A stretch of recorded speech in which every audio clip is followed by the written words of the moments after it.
with bushfires and then the start of the pandemic. It's going to probably get worse, and plenty of commentators can talk to that. And so when life gives you lemons, there's that old saying about you can make lemonade.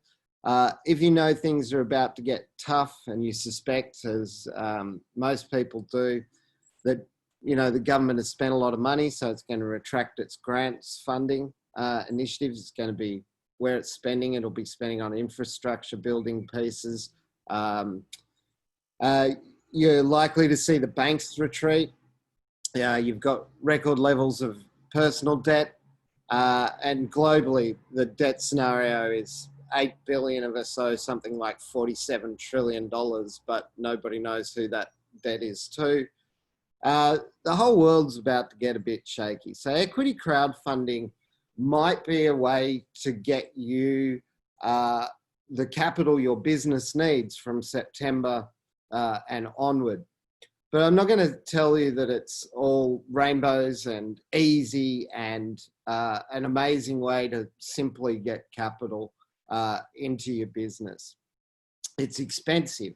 So compared to debt finance, like if you are able to get debt finance, there's record low interest rates. So equity crowdfunding, by contrast, you're usually paying upfront fee and around 6.5% of what you raise as fees to the platform. In a loan application, you might be filling out 3, 4, 5 pages. Your accountant will assist you and you'll lodge that to get a loan. By contrast, when you're doing equity crowdfunding, you need to have a story that engages people and tells them why your business is investable and not only a good thing in the near term, but into the future. And creating a story might not be what your business is about. You might be in trucking or shipping or logistics or services, not in creating stories that engage people. And it's hard work. If you're going to get on one investor, there's a due diligence process. If you're getting on hundreds of investors, that due diligence process is larger and longer and, will unearth things in its process that equate to work. So equity crowdfunding is expensive as raising funds. You're going to need a story to do it, and it's hard work. That being said, equity crowdfunding is starting to get some traction in Australia. So we were inspired in 2014 after the US had sort of led the charge with equity crowdfunding and the Jobs Act post, the GFC. Not much happened after 2014. There were too many elections. There was Rudd, Gillard, Rudd, and then Turnbull. And then finally in 2018, unlisted public companies were able to do equity crowdfunding. Last year was the first full year that private companies in Australia, which are 1 million of the ABNs that are on issue, were finally able to use equity crowdfunding. Since then, only 55 of the 1 million ABNs have done equity crowdfunding. And of them, most of those deals have happened on 2 intermediaries. In total, those equity crowdfunding businesses have raised $39 million. But it's not just about the money. What you get when you do equity crowdfunding is you do get the money. You don't have to pay interest on it. It's at-risk money when investors have put in. If you happen to not make a go of your business, it's not a liability that's secured against your house. It's an investment in equity. But there's heaps more than the money that comes into the business. In the tough times that might come ahead, you're going to need a rally point that says, hey, our business is not only going to survive these tough times, we're going to thrive, and this is how we're going to do it. And you bring your employees and their families, you bring your family and friends, you bring your customers and their need for your product, you bring your suppliers and inventory and surrounding professional services into a focal point for your business. And it's in giving an energy and a plan and putting stuff into action that an equity crowdfunding raise makes you do, and raising the story and raising the energy within the business gives you the drive and the day-to-day kind of things you have to do to get an equity crowdfunding proposal over the line. You've got to engage with customers and suppliers and stakeholders who want to have an actual stake in your business. So that rallying point is holistic, and it's really important for the businesses that want to go ahead. In terms of marketing, you're doing an equity crowdfunding raise is still significantly more newsworthy than a business just writing to its local paper saying, cover me, we're offering our products. But you will get your local newspaper coverage if you're doing an equity crowdfunding raise and you're giving stakeholders an actual stake. It's also important, depending on the type of business, to understand that the power of lists and the power of the acquisition. So for most businesses, they live and die on cost of customer acquisition and lifetime customer value. So a lot of big businesses, incumbents, if you will, have a problem that they're losing customers as opposed to acquiring customers, and customers might be with them and now starting to churn. So their lifetime customer value is decreasing. Big companies like Anwar Bausch, Carlton United, Lion Nathan, big incumbent breweries with brands like Tui's and VB are getting their butt kicked by craft breweries that are coming up with new flavors and new tastes. Okay, so for those large organizations, they look for brands that can add lifetime customer value to their lineup of brands and gives them a good cost of customer acquisition. So if you're a craft brewery, and we know this because 6 of those 39 listings that have raised, or 55 listings that have raised 39 million have been alcohol brands. And they've been following a model that Brewdogs in the UK, pioneered. But basically, if you've got 1,000 people on your email list, that might be worth $1 per email, worth $1,000. If you've got 1,000 people that have bought a brick at your brewery in a rewards crowdfunding campaign and it has their name on it, well, you might say their lifetime customer value is 10 times the person you've got on an email list. So if you've got a list of 1,000 of them, they're worth $10,000 as an asset to the business. If you've got 1,000 shareholders in your microbrewery, they're going to be buying your beer for life. Now, 1,000 small shareholders in a brewery is a really attractive proposition for a large brewery to buy. And that's what we saw with Brewdogs. Started off with a bunch of mates in Scotland who ran a craft brewery. They did 5 rounds of equity crowdfunding and ultimately sold Brewdogs to Anwar Bausch under a licensing arrangement for $1.6 billion. They and their mates, apart from establishing an amazing beer brand, had a 50 times multiple on their tranches of equity crowdfunding. In Australia, closer to home, the 2018 crowdfunding record was by a business called Food Connect. Food Connect had its origins as a response to the floods in Brisbane and helping farmers connect to residents in Brisbane who needed food when the floods had disrupted the normal supply chain. After that, they started a food distribution box where the farmers would be paid a fair rate to drop their food in a shed just a few Ks away from the CBD. It would be boxed up and sent out to customers as a food box. Food Connected had used that shed for 12 years and an opportunity came up to buy it. So they knew that they would have to expand from being just a food box delivery business in order to warrant purchasing that piece of property. And so they determined to become a fair food hub that published about good food security and got people engaged. They got their consumers of the food boxes and their farmers to join them in raising $2.1 million.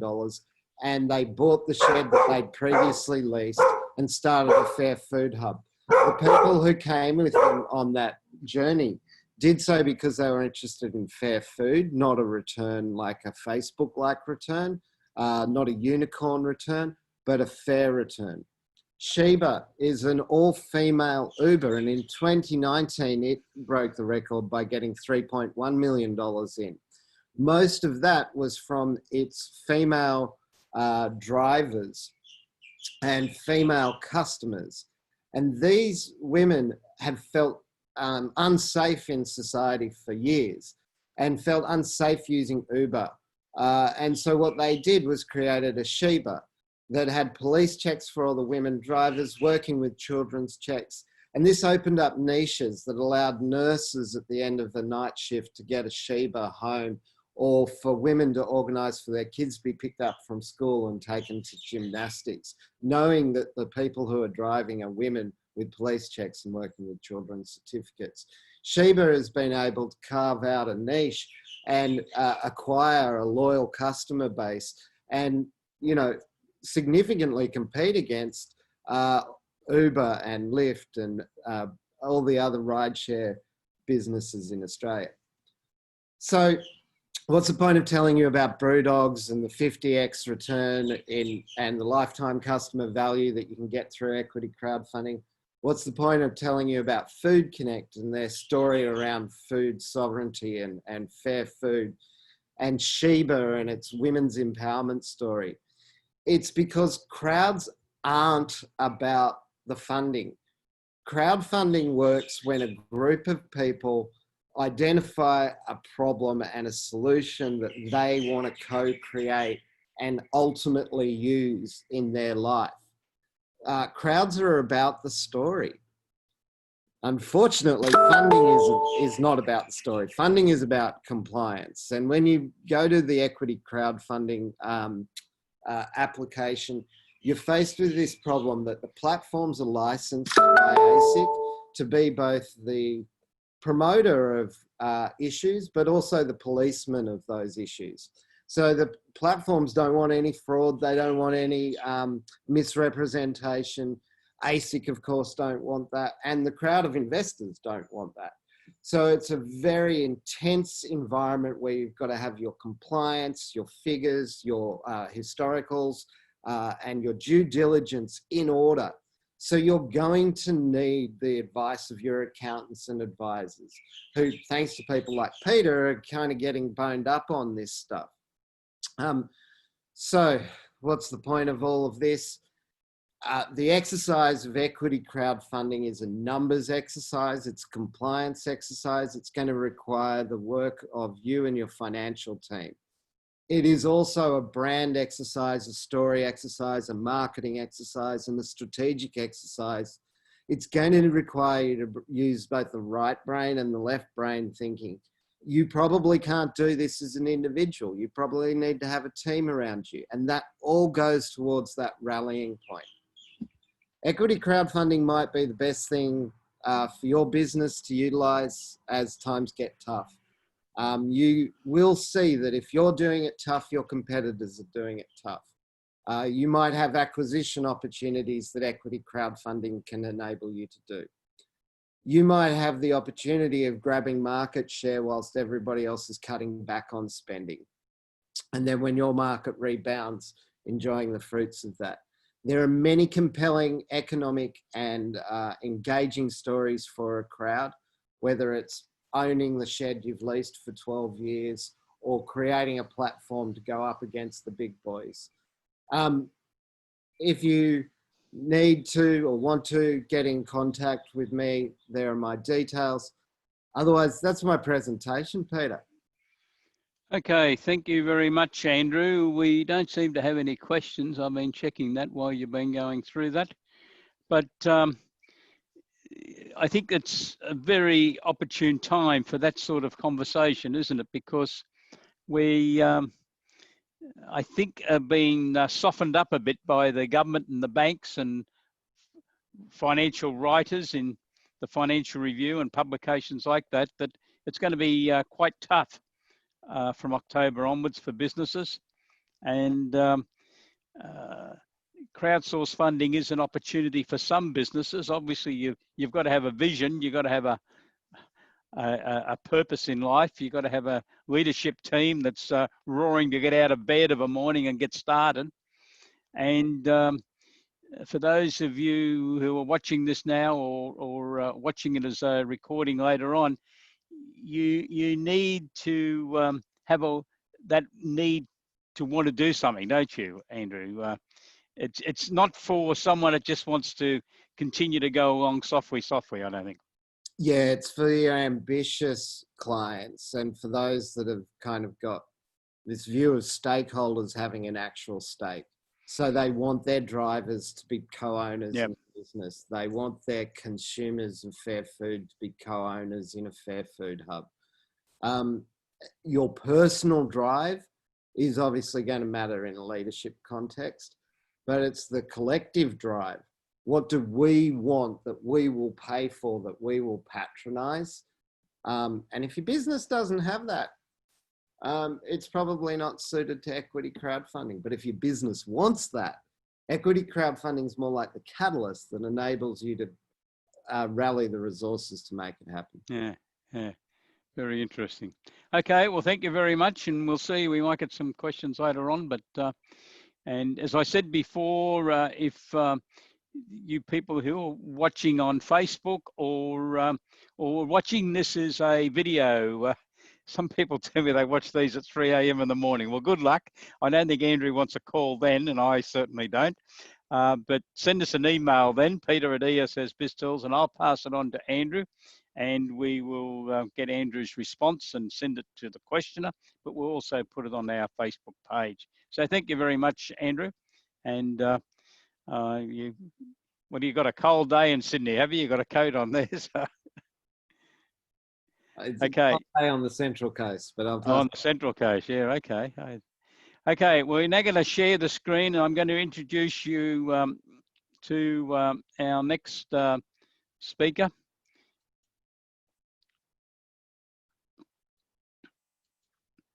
So we're calling this Lessons from the Northern Territory. So I'm proud to be able to present to you one of my friends I've known for many years, Jeff Goodrich, who's a business operator and the founder and ambassador of a very interesting business organisation in the Northern Territory called Territory Proud. I think it's got about 380 members. So good morning, Jeffrey. How are you?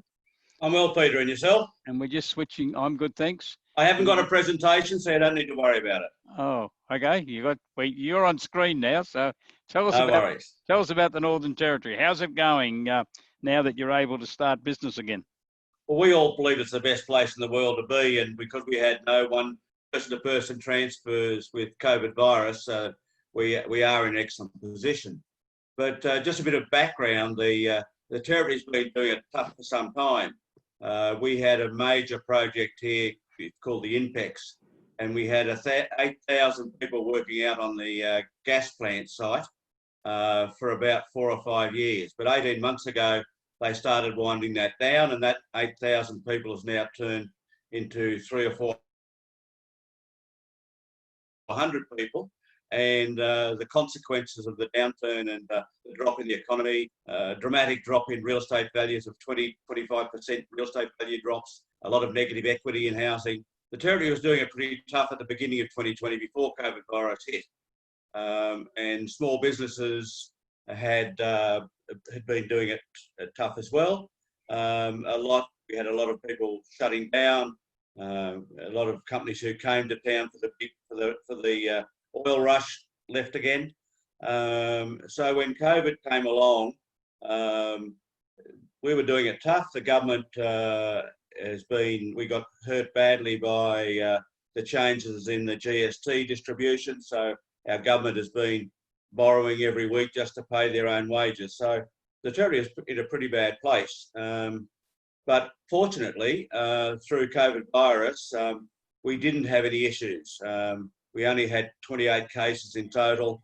They were all people coming in from overseas, and so we had no person-to-person transfer. So we've opened up this Friday. We hit stage 3, so basically back to normal in pubs and clubs, venues, the sport, all the sports, the football. Up here we play cricket in the dry season, so the cricket is about to get out on the field. Basketball, netball, they're all starting this weekend, and so every sport in the Northern Territory we're playing this weekend, and that's probably, we're not leading Australia, we're leading the world in that as best we can or we're taking credit for that anyway. So it's been not a bad news story, and as you said, Territory Prouds was something I created 18 years ago, and I'm still involved as the ambassador. And over the last month, I visited about 80 of our members personally to do some branding with them, but to find out how they're going. And the news has been quite good under the circumstances. So of those 80 customers, they're all still there. No one had shut down. That's great, isn't it? We've got quite a few closed downs in the hospitality, restaurants, those sort of things in particular are doing it tough. But even under stage 2, yesterday I held a meeting for another organisation I run, Smart Energy NT, and we could go down to the local trailer boat club, buy a beer, have some food and tend to the table. No social distancing required if you're a group who know each other. So, and of the 80 people I visited, 79 shook my hand when I walked into the business. So there's a fair bit of confidence that we don't have an issue here, and that's good. For that overall, the confidence of the economy in the Northern Territory in general. All of the businesses I visited, like I say, they were all still open. They were all still operating. Quite a mixture of how they're going. We had a number who were doing better than they were doing last year. Particularly metal fabrication. So I think the funding by governments, federal and the territory, in projects and building facilities and spending money is doing its job in that area. Even I visited some motor mechanic. He specialises in, or he doesn't specialise, he's a general mechanic. He does everything from road trains to camper vans, and so they're going steady. But a lot of the businesses do rely on tourism, and that's a big issue here. There's a big push from industry in particular to see our borders open up on the 1st of July. But right now, the grey nomads can drive to the Northern Territory, come over the border, find the first caravan park in Alice Springs or somewhere near the border. They can prop there for 2 weeks, do their isolation in their caravan at the caravan park, and then they can go touring around the territory. So we're hoping to see a lift in that area. And like I say, stage 3 on Friday, pretty much everything's back to normal. Picture theatres, there won't be music. A lot of the big major events have been cancelled, mainly, and that's more about the border restrictions. We even have the Arafura Games, which is not due until next year, but it's been cancelled because it relies basically on people coming from overseas. So I guess there's a feeling that the overseas market's not going to open up. I was talking to a friend in Bali yesterday. The Denpasar Airport's not planning to open until October. There's one plane a day flies in and out of Jakarta, but other than that, the airport is closed.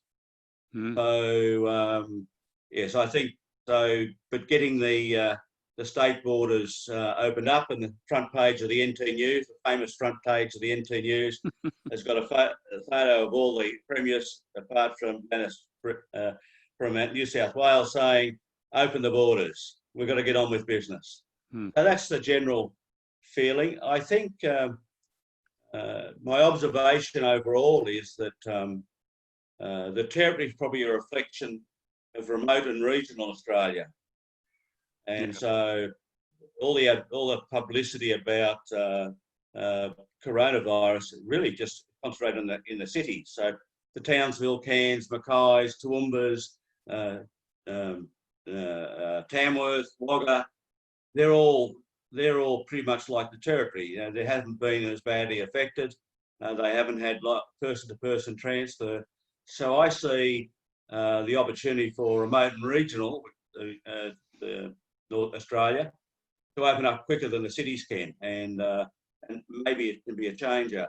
The other thing that's come out of all this is in a plan to, and we've got an election in August, so that's sort of a hand grenade right in the middle of what's happening, and there's no clear indication at this stage who will be the winners, and I think the most likely is that there will be no winner, and we'll end up with a coalition of a couple of parties, none of which have been in coalition with anyone else before.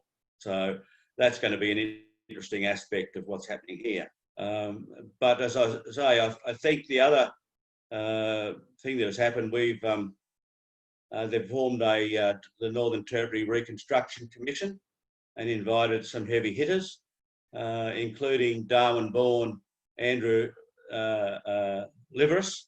Yeah, I saw that, yeah. Who's been an advisor to Trump and to Obama before him, and he was head of Dow Chemicals worldwide, Darwin born and bred, and he's come on board at no cost to the Territory to help us lead that, and that's being led with Paul Henderson, who's an ex-Chief Minister, who's the person who signed up the Index deal when he was Chief Minister, and some locals. But there's a lot of push for gas, trying to use our gas supplies, offshore gas, and potentially onshore gas, which there's a lot of objection to, but at least offshore gas to create manufacturing here. And as you know, my passion is renewables, and we're having a lot of conversation about renewables. We've got the Sun Cable project where they're talking about putting 27,000 hectares of solar panels in Tennant Creek, and a cable from Tennant Creek through Darwin across to Singapore and supplying 20% of Singapore's power. Big batteries to go with that. There's some other exciting big projects, a big prawn farm right across the top of Australia, but based basically in the Northern Territory. And we see the opportunity to reduce it if we can get good renewables, really low cost electricity, to create to become, as a friend of mine says, to become the next Norway, using renewables and hydrogen over the next 20 years because of our proximity to Asia. And these HVDC cables are becoming a thing of the future. So while it sounds like a wild plan to run a cable 3,000 Ks, there are cables like these being crisscrossed across Southeast Asia. So whereas Australia has the National Energy Market or Network, which is Queensland, New South Wales, Victoria, Tasmania, South Australia, the Territory and Western Australia both have standalone, but there's likely to be an Asian electricity network which could be fed out of Australia with renewables. So very exciting for the top end of WA and the Northern Territory. And so I think, yes, out of adversity, the things are looking like they might happen. As you mentioned, all of those businesses I spoke to basically say we're okay, we've survived, but we're worried about what's going to happen after October. And I think that's a national thing. In our case, it's amplified by the fact that our tourist season, the economy, everything goes flat out during the dry season. Once the rains start, the cattle stop moving, the tourists stop moving. There's a whole lot of things can't happen from December through till April. And so it's that period from October, November through till April, May next year that is worrying the small business people I've been speaking to over the last month when I've been doing my door knocking. Okay. Well, that's a very interesting summary, Jeff. Is the decision out of the court case yesterday to do with the cattlemen become known up there? I'm sure it has. Everyone's been hanging off it. It was interesting. I observed last night when I watched the ABC News, because it was the ABC's Four Corners program that caused all the problem. The ABC didn't bother mentioning it until halfway through the news. And for everyone in the territory, I can tell you it was the top news story. Yeah. And it may have been coincidence, but yes, no, there are a lot of people really badly hurt. There are a significant number of suicides that happened after that, yes. Which didn't get a big mention. But yes, that's certainly, the cattle industry is one of our major industries, and our relationship with Indonesia, and particularly Eastern Indonesia, is a big part of where the territory has been for many, many years. We let it go. It got badly damaged by that the cattle decision. But there's been a lot of people working very hard in the territory to rebuild that relationship with Indonesia. And I'm sure it's going to, it's working. So there'll be a lot of happy people, and 600 million might give us a bit of a stimulus as well. Yes, well, I wasn't quite sure how much of that's actually going to go back into Northern Territory businesses, but it should, a significant amount of it would, I think, and hopefully after lawyers' fees, it'll probably be somewhat less. Yeah, but so when you look at things post September, 30th of September, and you said there was some concerns, and we've had Andrew Ward talking to us today about crowdsourced funding. Yep. And we've got an audience out there of business people watching this, and obviously they're from all over Australia. Are businesses, do you think, worried because they're going to be looking for funding, and they're starting to hear these stories that banks might not be that keen post 30 September? I think that's part of it, but it's also how much damage when they withdraw the JobKeeper, if they cut back the other programs, as we've discussed. There's a whole lot of grants out there now from state and federal governments. There's not going to be very many grants out there afterwards. So I think it's the lack of, say our tourist season finishes, our cattle season finishes. Yeah. So how far the downturn in the economy happens, and is a worry for a lot of small businesses. And I'm sure it's not just the territory. So, and how they're going to extend JobKeeper, it would sound like they're only just going to look after probably the tourism industry, who've been hurt perhaps the most by the border closures in particular. But there's been a couple of other industries getting mentioned, yes, and hopefully the government's going to make an announcement today. I read. Construction. Housing, construction. So I assume that's not going very flash at present or with some of those 80 businesses you visited in the housing and construction industry. Yes, there were. And they're going all right, are they? They are. Because we've had the downturn, we've been, like I said, we've probably been down for 2 years now. Yeah. So there's not much further to go down. So going up a bit feels good. Yeah. Okay. The government, the NT government, initially announced some stimulus packages. They announced $30 million for domestic, and also some money for businesses, 10 million, and 10 million for not-for-profit organisations. But in this case, they decided, because the last lot of stimulus package we had, a lot of it got used in solar. So they excluded solar from all the packages this time, which really threw the solar industry into disarray. They also took away the 1-for-1 feed-in tariff at 8 o'clock on a Sunday night, and said if you haven't signed up by 8 o'clock tomorrow morning, you're not going to be able to get your 1-for-1 feed-in tariff. And they changed their mind and gave people 24 hours. They normally get 250 applications a month. They got 1,500 applications in one day. And so now Power and Water in Turkana can't process the paperwork. Everyone's sitting around waiting for vouchers to be. So there's been a bit of mismanagement. Yeah. Because they rush in and do these things, they didn't consult with the industries about issues. So they've approved a battery home battery scheme with a 7 kilowatt battery. There's no such thing as a 7 kilowatt battery for a start. There are no regulations on how to install batteries in the territory till the 31st of July. So that's sort of causing a bit of friction. I had a meeting last night with some of the industry about those issues. Like I say, I think the election is going to cause some issues. But overall, I think that it's a downturn, the loss of sales, and more importantly, probably the loss of cash flow. And if they're unable to get because the banks will obviously not be in a position, won't be very keen to be helping people unless.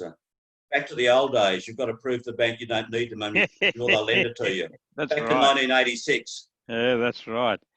Okay, so in the overall summary, what are the lessons for the rest of Australia who are now just starting to get back into some semblance of normality? So I'd say basically it's a state of use your common sense. Governments have got to set up rules around COVID virus that applies nationally or state by state. But particularly in states like Queensland, 90% of the land mass hasn't had an issue. That's right.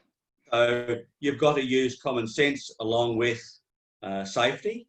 But yes, and even now, I mean, there's a great worry about there was a case in Mackay, and now there hasn't been a case in Mackay. So I think if people have the confidence, business people have the confidence to get out there to work out how to do their marketing, there's a lot of work being done by people on how best to market. There's so many alternatives now to know where to spend your money. All the digital stuff, radio, TV, newspapers, the online newspapers. It's very hard to work out where to spend the money and what works. That's right. The only way I've found to do that in the past is to only spend one lot of money at one time. So if you're going to go and do Facebook advertising, just do Facebook advertising for a month, see what results you get. The next month, maybe do a bit of TV or direct email, which is my preferred method. See how that works, see what results you get, and then at least you know where the money's working. It's the old saying in advertising, only half your advertising works. You've got to work out which half works, and the only way I can do that is to differentiate it each time and judge it on your own results.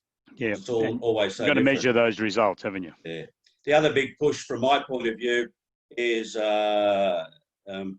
talking to businesses about not only solar, but how they can reduce their electricity bills and how they can reduce their costs in general.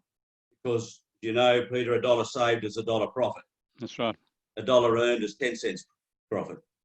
So cutting costs, only using electricity, only paying for the electricity you use, not that they want to shove down the line at you. All those sort of things are ways forward from my point of view.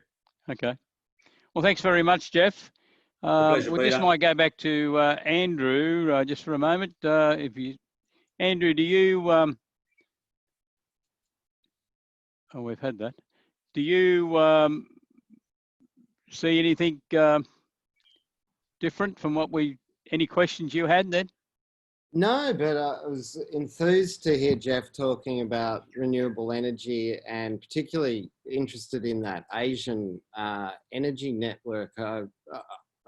As a New South Welshman, we're a long way from the territory. In fact, you're closer to Asia in Darwin than you are to me on the Central Coast. So, but that sounds like a real nation, national strength, and it's really great to see you guys playing in that space. So congratulations, and yeah, that's really piqued my interest. Yeah, and there might be some opportunities in Northern Territory later this year, I think, for crowdsourced funding. There are some very well-run businesses up there, and they've had a bit of a rough period the last few years. It really went back to that live cattle export ban back in 2000 and whatever it was, 10 or 11. Yep. It's caused some problems up there ever since. I know, because I was consulting and going to Darwin very regularly in that period, and I know most people will be very happy. Okay, well, we might move on then, just to give some news on the updates of what's happening with COVID-19 issues all around Australia.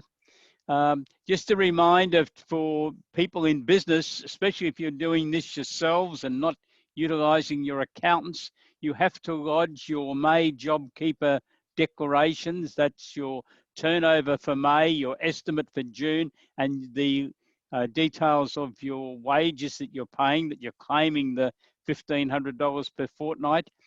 That has to be lodged with the ATO by the 14th of June. I've said that one. If you're a business that you didn't find that your turnover had dropped by 30% in March or April, but you now may have discovered that did so in May, or you're expected to drop in June, you can lodge an application now to join JobKeeper. But you need to go through and complete the analysis. Make sure you keep that in a file, because the tax office will be doing audits, and you can lodge it on the ATO website. Or probably better, I think you should be going to your accountants and going through it with them and getting them to lodge the application for you. But JobKeeper hasn't closed. The close-off date at the end of May was basically for wages paid in April and May.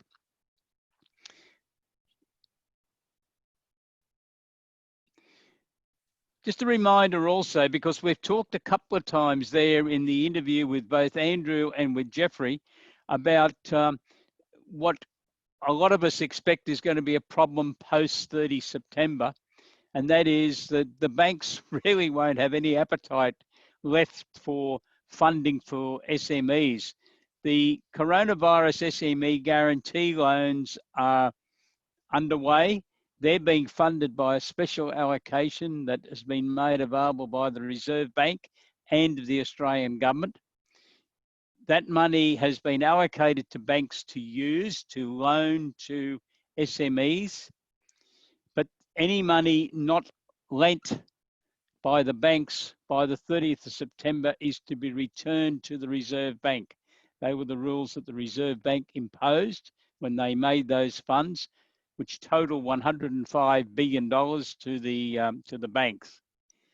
If you've got any plans that you're going to need money in your business, even post 30 September, I'd be suggesting you talk to your accountant now about getting an application lodged now with your bank.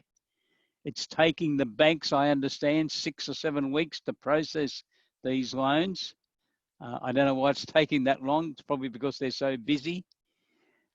But you're going to need a budget and cash flow forecast for the next 3 years, because the loan is for a period of 3 years. It's a maximum amount of loan of $250,000. You will need a business plan, or if you haven't got a business plan and you can't get one done, as long as you've got a dot point business plan, that might get you through the interview with the bank. But the banks have been told they're to apply the normal lending criteria to these loans. So don't go in expecting the bank not to be going through their normal processes.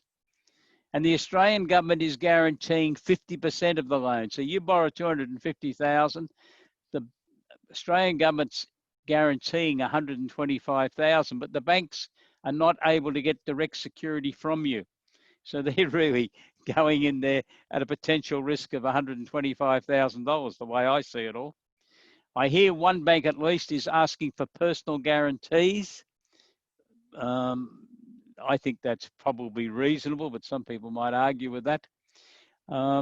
You also will need your financials for 2018-19, and I think you should have your interim financial accounts for this fiscal year, preferably up to the end of April, perhaps even May now. We're on the 3rd of June today, aren't we? But at least to the end of April. And I think you should be able to indicate, probably through your business plan, that your business has implemented the COVID-19 safety plans, because these have been released by the federal government. And banks like to be able to tick off that you're a good corporate citizen. You're doing what you're supposed to do. So that's what I'd be doing there. Okay, the challenge for today. I think it's very, very important for you to be planning your strategies now, activating them now, not waiting to the end of September. You need to be thinking about activating things now for your business. We've got 4 more months of JobKeeper for those who are on JobKeeper. And also remember that the cash flow boost payments that the tax office is making, and for some businesses, that's probably paying all of your PAYG tax for employees. They also finish at the end of September. So there's going to be a massive cash flow change at the end of September. I think you need to have your strategies determined now. Go and talk to your accountant and get things activated. Now, accountants are still very busy. A lot of them still haven't finished tax returns for last year, and they're under a lot of pressure. And a lot of clients are going to them to complete these declarations required for JobKeeper. So if you find that your accountant's unable to help you and you want to find someone that can help you, you send me an email, peter@essbiztools.com.au. We will supply you with contact details of accountants and business advisors all around Australia who utilise our products that you could make contact with, and I think they'll be able to help you. I think the big challenge that most businesses should be looking at is making the duties, the role that your accountant does for you broader than what they might have been only 3 months ago. In the last 3 months, thousands of SMEs around Australia have gone to their accountants, your accountants, and asked them to do other work that normally they would not do. Now that's work that generally fits in with the general description of what an accountant does if they're working for a larger organisation. I think that's the role you should be asking your accountants to perform on an ongoing basis. It's basically called performing the role of Chief Financial Officer. So why not have a discussion with your accountant and go through with them what you think they could do for you each month to help you really run your business. So the team at ESS Small Business are here to assist you. We have a COVID-19 survival plan that you can look at. We can give you an introduction, as I just said, to accountants who do offer Chief Financial Officer services all over Australia if you wish, but you'll have to contact us to get those introductions. You can have a look at the material we've got available on our website, www.esssmallbusiness.com.au. Our next webinar in this series is next Wednesday, the 10th of June. Yeah, it's the 10th of June already in a week's time at 12 noon AEST. Our presenters then are Ashley Evans, who's a Director of AAA Financial Services, and he's going to talk about financing of businesses in the post-COVID-19 coronavirus environment. Ashley and his partner are ex-bank managers. Their whole team, bar one. So another 10 people have come out of the banking industry. So they're going to look at a whole range of banking or lending facilities that are available for businesses to use. And Ashley is also happy to talk to you about crowdsourced funding because he's very interested in that. And I'm going to talk next week about research and development, because I'm anticipating that a number of you, when you've been working from home, have been down in the shed. Maybe you went down there to get away from the kids who are probably home as well from school. And if you've been experimenting and doing something or got to work on your computer and you've started to develop a new product, process or service, then you could get yourself organized so you can get some taxation benefits out of that if you're legitimately undertaking research and development.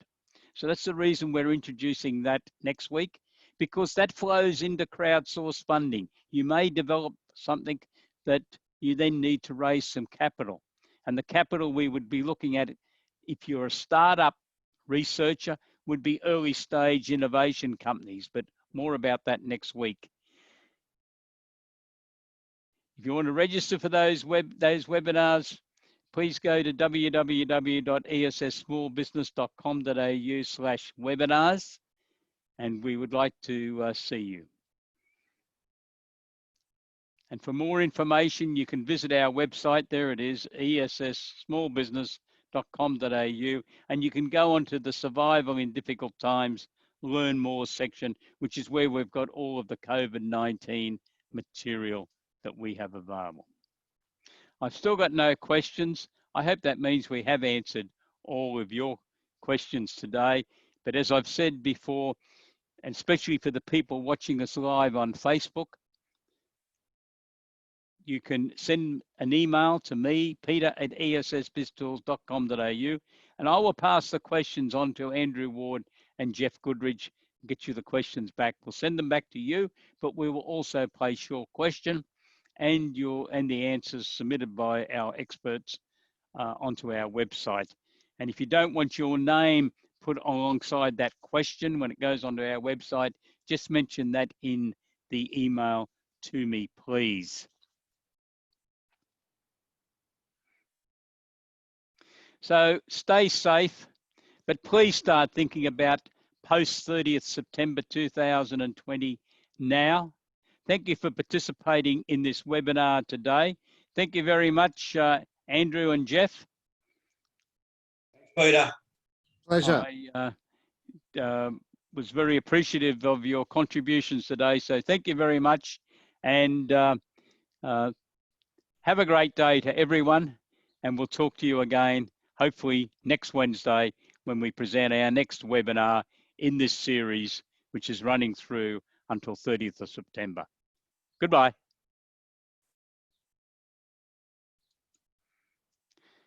Goodbye, Jeffrey. Have a great day. See you, Peter.